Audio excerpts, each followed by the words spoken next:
The Book of 1 Samuel.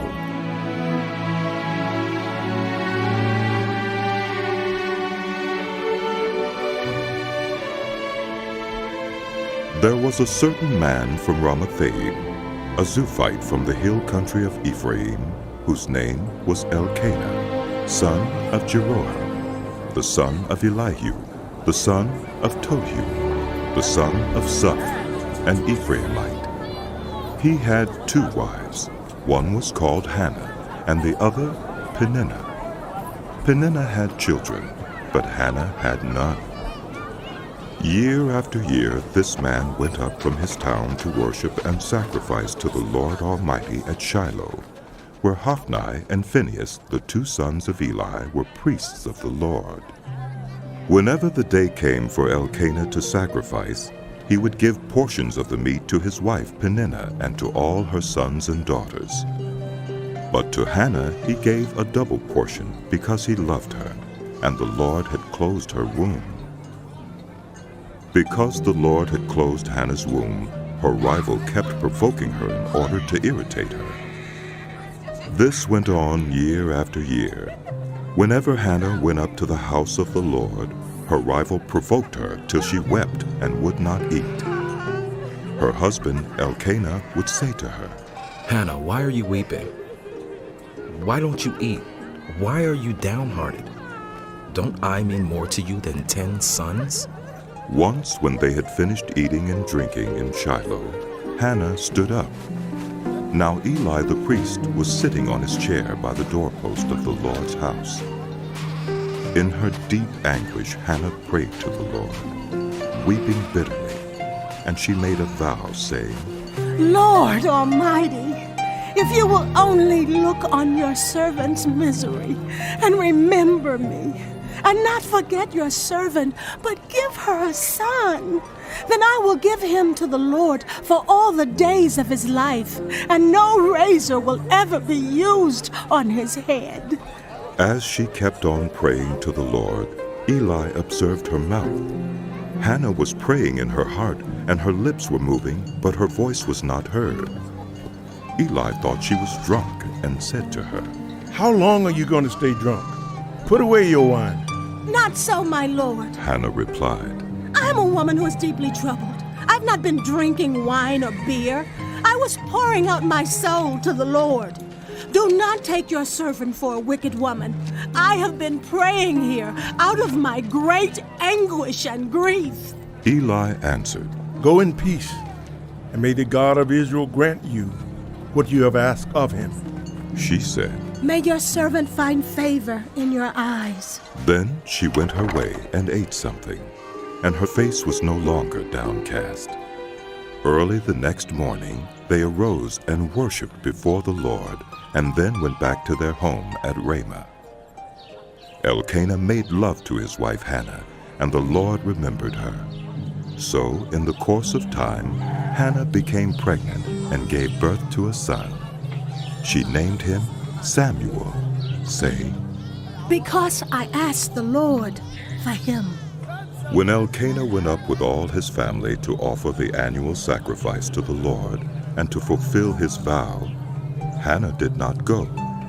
She said to her husband, After the boy is weaned, I will take him and present him before the Lord, and he will live there always. Do what seems best to you. Her husband Elkanah told her, Stay here until you have weaned him. Only may the Lord make good his word. So the woman stayed at home and nursed her son until she had weaned him. After he was weaned, she took the boy with her, young as he was, along with a 3-year-old bull, an ephah of flour, and a skin of wine, and brought him to the house of the Lord at Shiloh. When the bull had been sacrificed, they brought the boy to Eli. And she said to him, Pardon me, my Lord. As surely as you live, I am the woman who stood here beside you praying to the Lord. I prayed for this child, and the Lord has granted me what I asked of him. So now I give him to the Lord. For his whole life he will be given over to the Lord. And he worshipped the Lord there. Then Hannah prayed and said, My heart rejoices in the Lord. In the Lord my horn is lifted high. My mouth boasts over my enemies, for I delight in your deliverance. There's no one holy like the Lord. There's no one besides you. There's no rock like our God. Do not keep talking so proudly or let your mouth speak such arrogance, for the Lord is a God who knows, and by him deeds are weighed. The bows of the warriors are broken, but those who stumbled are armed with strength.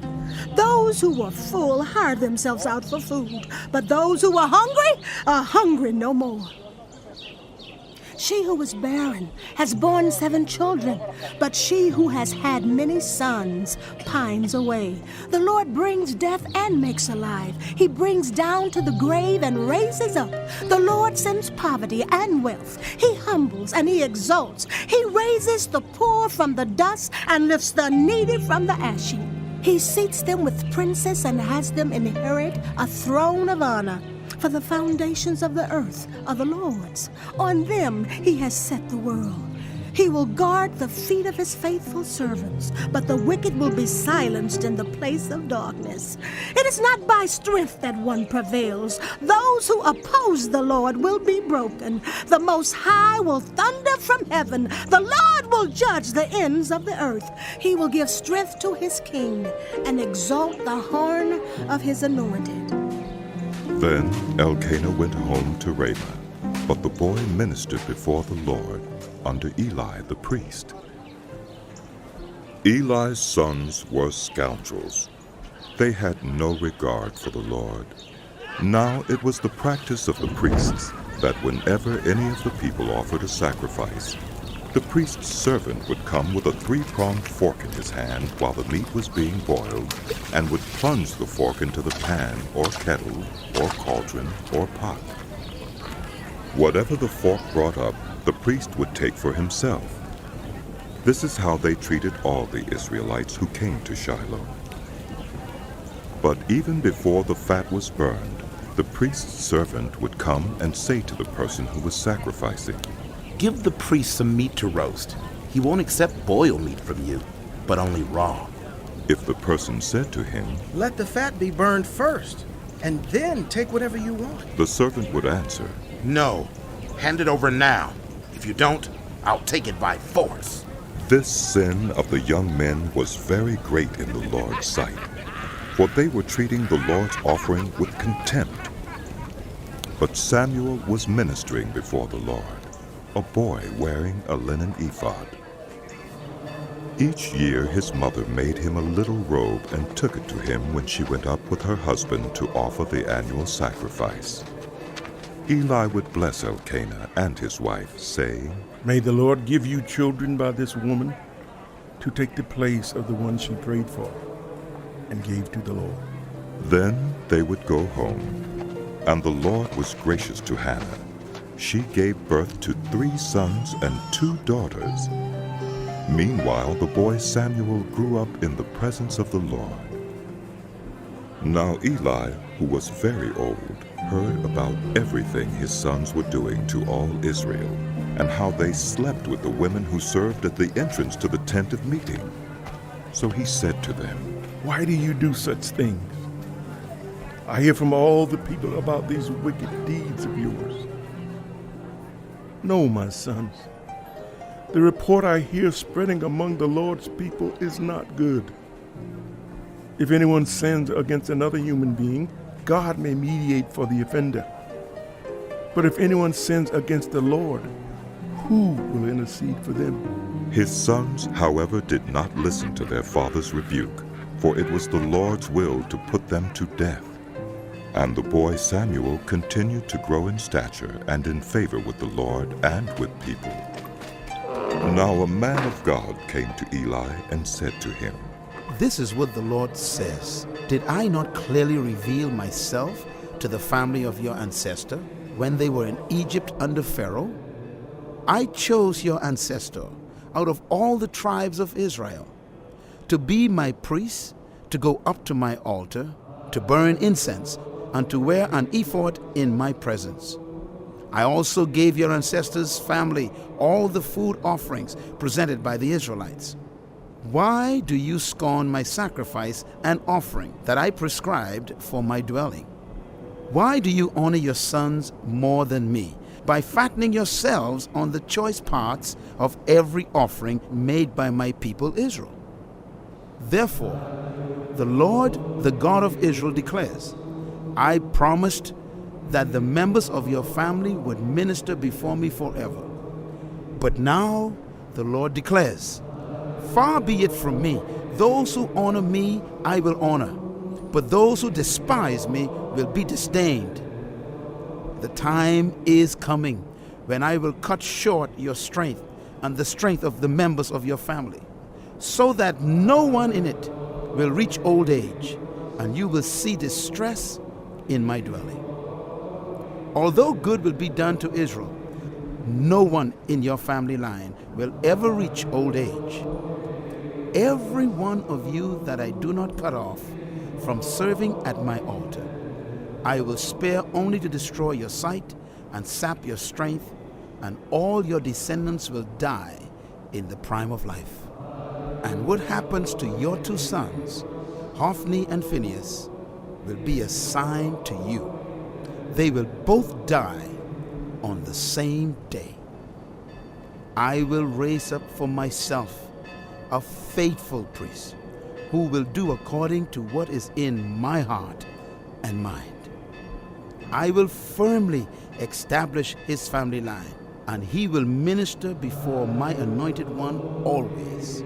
Then everyone left in your family line will come and bow down before him for a piece of silver and a loaf of bread, and plead, appoint me to some priestly office so I can have food to eat. The boy Samuel ministered before the Lord under Eli. In those days the word of the Lord was rare. There were not many visions. One night Eli, whose eyes were becoming so weak that he could barely see, was lying down in his usual place. The lamp of God had not yet gone out, and Samuel was lying down in the house of the Lord, where the ark of God was. Then the Lord called Samuel. Samuel answered, Here I am. and he ran to Eli and said, Here I am. You called me? But Eli said, I did not call. Go back and lie down. So he went and lay down. Again the Lord called, Samuel. and Samuel got up and went to Eli and said, Here I am. You called me? My son, Eli said, I did not call. Go back and lie down. Now Samuel did not yet know the Lord. The word of the Lord had not yet been revealed to him. A third time the Lord called, Samuel. and Samuel got up and went to Eli and said, Here I am. You called me. Then Eli realized that the Lord was calling the boy. So Eli told Samuel, Go and lie down. And if he calls you, say, Speak, Lord, for your servant is listening. So Samuel went and lay down in his place. The Lord came and stood there, calling as at the other times, Samuel. Samuel. Then Samuel said, Speak, for your servant is listening. and the Lord said to Samuel, See, I am about to do something in Israel that will make the ears of everyone who hears about it tingle. At that time, I will carry out against Eli everything I spoke against his family, from beginning to end.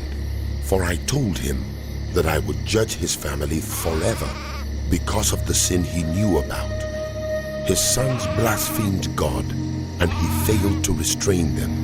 Therefore, I swore to the house of Eli, the guilt of Eli's house will never be atoned for by sacrifice or offering. Samuel lay down until morning, and then opened the doors of the house of the Lord. He was afraid to tell Eli the vision, but Eli called him and said, Samuel, my son. Samuel answered, here I am. What was it he said to you? Eli asked. Do not hide it from me. May God deal with you, be it ever so severely, if you hide from me anything he told you. So Samuel told him everything, hiding nothing from him. Then Eli said, He is the Lord. Let him do what is good in his eyes. The Lord was with Samuel as he grew up, and he let none of Samuel's words fall to the ground. And all Israel, from Dan to Beersheba, recognized that Samuel was attested as a prophet of the Lord. The Lord continued to appear at Shiloh, and there he revealed himself to Samuel through his word. And Samuel's word came to all Israel. Now the Israelites went out to fight against the Philistines. The Israelites camped at Ebenezer, and the Philistines at Aphek. The Philistines deployed their forces to meet Israel. And as the battle spread, Israel was defeated by the Philistines, who killed about 4,000 of them on the battlefield. When the soldiers returned to camp, the elders of Israel asked, Why did the Lord bring defeat on us today before the Philistines? Let us bring the ark of the Lord's covenant from Shiloh, so that he may go with us and save us from the hand of our enemies. So the people sent men to Shiloh, and they brought back the ark of the covenant of the Lord Almighty, who is enthroned between the cherubim. And Eli's 2 sons, Hophni and Phinehas, were there with the ark of the covenant of God. When the ark of the Lord's covenant came into the camp, all Israel raised such a great shout that the ground shook. Hearing the uproar, the Philistines asked, What's all this shouting in the Hebrew camp? When they learned that the ark of the Lord had come into the camp, the Philistines were afraid. A god has come into the camp. They said, We're in trouble. Nothing like this has happened before. Woe to us! Who will deliver us from the hand of these mighty gods? They are the gods who struck the Egyptians with all kinds of plagues in the wilderness. Be strong, Philistines. Be men, or you'll be subject to the Hebrews as they have been to you. Be men and fight! So the Philistines fought, and the Israelites were defeated, and every man fled to his tent. The slaughter was very great. Israel lost 30,000 foot soldiers. The ark of God was captured, and Eli's 2 sons, Hophni and Phinehas, died.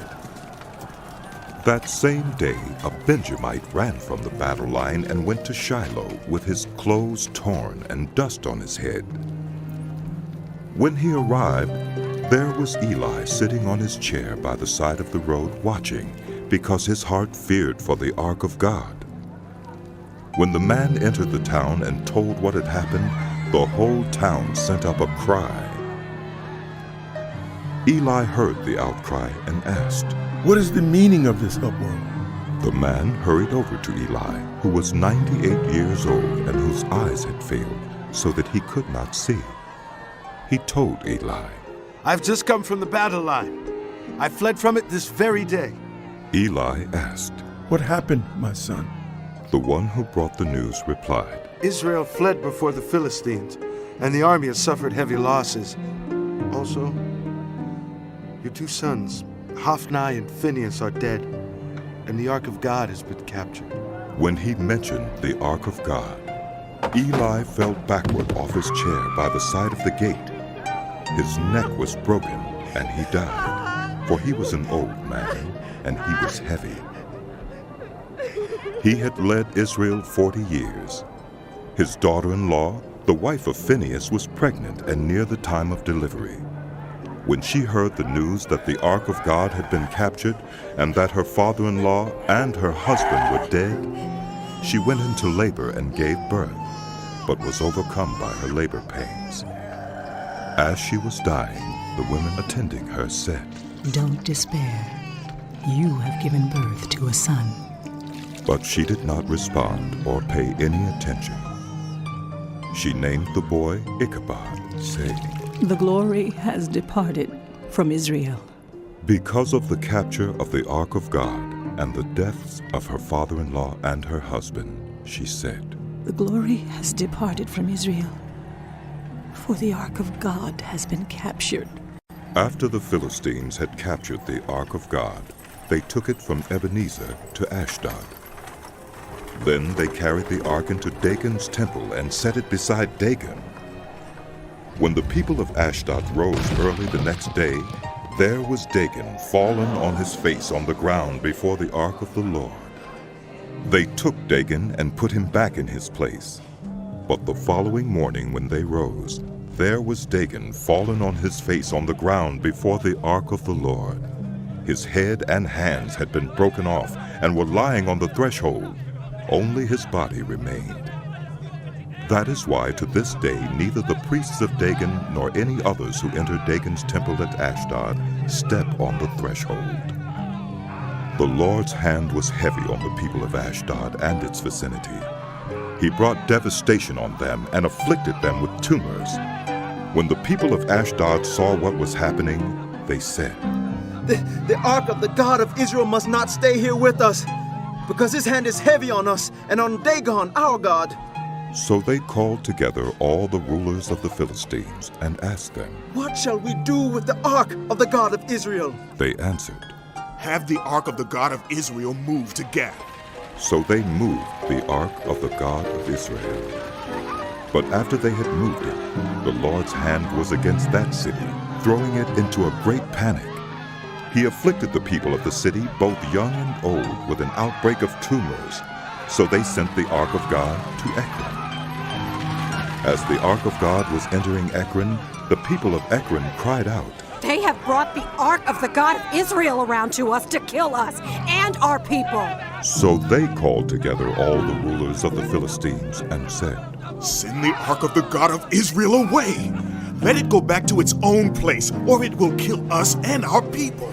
For death had filled the city with panic. God's hand was very heavy on it. Those who did not die were afflicted with tumors, and the outcry of the city went up to heaven. When the ark of the Lord had been in Philistine territory 7 months, the Philistines called for the priests and the diviners and said, What shall we do with the ark of the Lord? Tell us how we should send it back to its place. They answered, If you return the ark of the God of Israel, do not send it back to him without a gift. By all means, send a guilt offering to him. Then you will be healed, and you will know why his hand has not been lifted from you. The Philistines asked, What guilt offering should we send to him? They replied, 5 gold tumors and 5 gold rats, according to the number of the Philistine rulers, because the same plague has struck both you and your rulers.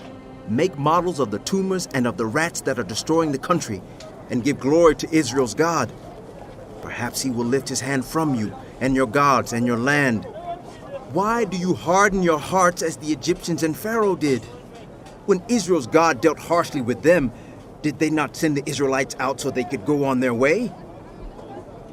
Now then, get a new cart ready, with 2 cows that have calved that have never been yoked. Hitch the cows to the cart, but take their calves away and pin them up. Take the ark of the Lord and put it on the cart, and in the chest beside it put the gold objects you are sending back to him as a guilt offering. Send it on its way, but keep watching it. If it goes up to its own territory, toward Beth Shemesh, then the Lord has brought this great disaster on us. But if it does not, then we will know that it was not his hand that struck us, but that it happened to us by chance. So they did this. They took 2 such cows and hitched them to the cart and pinned up their calves. They placed the ark of the Lord on the cart, and along with it the chest containing the gold rats and the models of the tumors. Then the cows went straight up toward Beth Shemesh, keeping on the road and lowing all the way. They did not turn to the right or to the left. The rulers of the Philistines followed them as far as the border of Beth Shemesh. Now the people of Beth Shemesh were harvesting their wheat in the valley, and when they looked up and saw the ark, they rejoiced at the sight. The cart came to the field of Joshua of Beth Shemesh, and there it stopped beside a large rock. The people chopped up the wood of the cart and sacrificed the cows as a burnt offering to the Lord. The Levites took down the ark of the Lord, together with the chest containing the gold objects, and placed them on the large rock. On that day, the people of Beth-Shemesh offered burnt offerings and made sacrifices to the Lord. The 5 rulers of the Philistines saw all this and then returned that same day to Ekron. These are the gold tumors the Philistines sent as a guilt offering to the Lord, 1 each for Ashdod, Gaza, Ashkelon, Gath, and Ekron. And the number of the gold rats was according to the number of Philistine towns belonging to the 5 rulers, the fortified towns with their country villages. The large rock on which the Levites set the ark of the Lord is a witness to this day in the field of Joshua of Beth-Shemesh. But God struck down some of the inhabitants of Beth-Shemesh, putting 70 of them to death because they looked into the ark of the Lord. The people mourned because of the heavy blow the Lord had dealt them, and the people of Beth-Shemesh asked, Who can stand in the presence of the Lord, this holy God? To whom will the ark go up from here? Then they sent messengers to the people of Kiriath-Jearim, saying, The Philistines have returned the ark of the Lord. Come down and take it